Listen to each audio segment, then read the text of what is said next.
तो जैसा कि आप जानते हैं कि लोगों में ये भ्रम है कि यमपुरी में केवल नरक भोगने के लिए लोग जाते हैं, जबकि ऐसा नहीं है। इस संबंध में मैं आपको वराह पुराण में दी गई कथा सुनाता हूँ और ये वृत्तांत में व्यासपीठ के निर्णय के अनुसार आप लोगों को बताने जा रहा हूँ। एक आपने सुना हो, उद्दालक नाम के एक ऋषि थे और उनके पुत्र का नाम था नचिकेता। तो एक बार उन्होंने क्रोध में आकर के उनको श्राप दे दिया कि आप जा करके यमपुरी में। हालांकि बाद में उन्हें बड़ा पश्चाताप हुआ और वो अपने पुत्र से कहने लगे, मैं पाप भोग लूँगा अपने बचन का, लेकिन आप वहाँ न जाएं। इस पर नचिकेता ने कहा, नहीं पिताजी, सत्य की ही जीत होती है, सत्य ही सबसे श्रेष्ठ धर्म है, इसलिए मैं आपके वचन को निभाने के लिए यमपुरी अवश्य जाऊँगा और मैं आपको वचन देता हूँ कि मैं वहाँ से फिर वापस आऊँगा और आपकी सेवा करूँगा। तो इस पर उन्होंने जाने दिया। हालांकि इस पर एक कथा और है, वो कथा है उसमें उपनिषद में दी गई है कि महर्षि उद्दालक ने एक बार तपस्या की और ब्रह्मा जी ने उनसे दान मांगा तो सब कुछ दान दे दिया, लेकिन पुत्र को दान में नहीं दिया था। फिर उन्होंने कहा कि नहीं, एक चीज़ आपकी रह गई। पूछा क्या? तो बताया अपने पुत्र को। इस पर उन्होंने अपने पुत्र को भी दान दे दिया और वो यमपुरी गए। दो कथाएं हैं, मैंने आपको दोनों बता दी। इस पर वो अपने सत्य और तो तप के व्रत पर महर्षि नचिकेता जी यमपुरी पहुँचे। यमपुरी में उनका बड़ा स्वागत हुआ और तब उन्होंने कहा कि हमको पूरी यमपुरी दिखाइए। तो उन्होंने चित्रगुप्त जी को आदेश दिया कि आप इनको पूरी यमपुरी दिखाइए।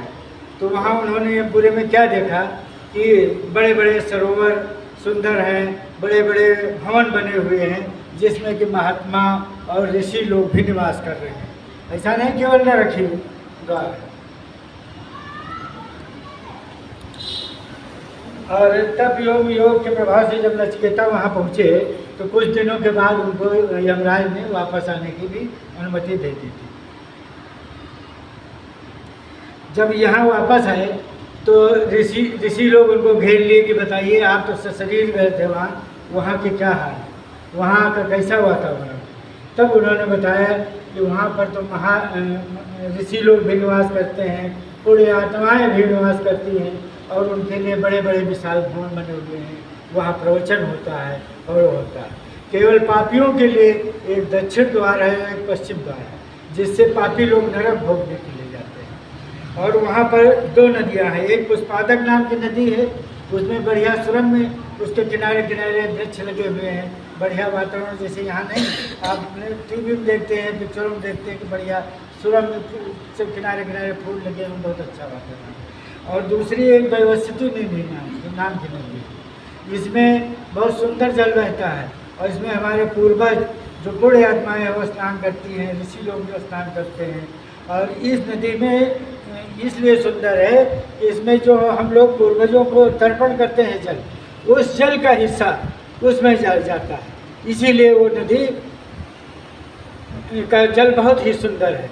इसलिए आप ये नहीं समझें कि आप पूर्वजों को जो जल अर्पण करते हैं वो ऐसे ज़मीन पर रह जाता है, वो वाष्प के जरिए या किसी भी जरिए से उस नदी तक पहुंचता है और हमारे पूर्वजों को पहुंचता है। वहाँ पर ऋषियों मनुष्यों के लिए अलग अलग ये भवन बने हुए हैं, पुण्य आत्मा भी यहाँ निवास करते हैं। और वहाँ पर एक संभावना है जहाँ धर्मात्मा, एक सभा भवन भी है जहाँ धर्मात्मा लोग अपना प्रवचन भी देते हैं। तो जैसे अपने यहाँ पर है वही हाल वहाँ यमपुरी में भी है, बस ये है कि जो पापात्मा है उनके लिए अलग है, वो नरक वहाँ भोगते हैं, और पुण्य आत्माओं के लिए अलग है। यातना के भोग के बाद पाप करने वाले प्राणी पुनः अत्यंत दरिद्र कुल में पैदा होते हैं। जब पाप करने वाले आदमी उनका पाप वहाँ भोग लेते हैं, उसके बाद पुनः उनका जन्म होता है। लेकिन उन आत्माओं का जन्म कहाँ होता है? दरिद्र स्थान। देखते हो कि कहाँ पापियों, मतलब अपने यहाँ देख रहे हो। और जो अच्छी आत्माएँ हैं उनको अच्छे घरों में जन्म होता है। पूर्ण आत्माओं के यहाँ जन्म होता है, वो अच्छे कर्म करते हैं। तो इसलिए जन्म में सर्वश्रेष्ठ मानव यौन मानी जाती है, क्योंकि मानव यौन में आप फिर अपने अच्छे कर्म करके अच्छी यौन प्राप्त कर सकते हैं, या स्वर्ग को प्राप्त कर सकते हैं, या अच्छे उसमें यमलोक में अच्छा स्थान प्राप्त कर सकते हैं। लेकिन अगर फिर पाप करेंगे तो फिर वही नर्क भोगेंगे। इसलिए आप लोग अच्छे कर्म करिए, पूर्ण आत्मा बनिए और अपने यमलोक में अच्छा स्थान प्राप्त करिए या सीधे स्वर्गलोक प्राप्त करिए। इसके बाद अगर आप मनुष्य योनि तो है ही है, अच्छी योनि है मानी जाती है, उसमें आप पूर्ण कार्य करके अच्छा स्थान प्राप्त कर सकते हैं। लेकिन मनुष्य योनि अगर न मिले तो दूसरी योनि कौन सी है, आप लोग बताइए, दूसरी योनि कौन सी? वृक्ष। वृक्ष जो है वो सबको फल देते हैं, अपने पेड़ लता से लेकर के, फूल से लेकर के, फल से लेकर के, सब तरह से सबकी सहायता करते हैं, सबको फल देते हैं। यहाँ तक कि छाया भी प्रदान करते हैं। रात में कार्बन डाइऑक्साइड छोड़ते हैं, आपको ऑक्सीजन देते हैं। तो इस तरीके से ये वृक्ष भी बहुत पूर्ण आत्मा हुई, और वृक्ष के बाद ये इनको जो है यमलोक में अच्छा स्थान प्राप्त होता है। इसलिए इस पीठ से ये एक अभियान चलेगा कि आप लोग वृक्ष अधिक से वृक्ष लगाएं और पूर्ण आत्मा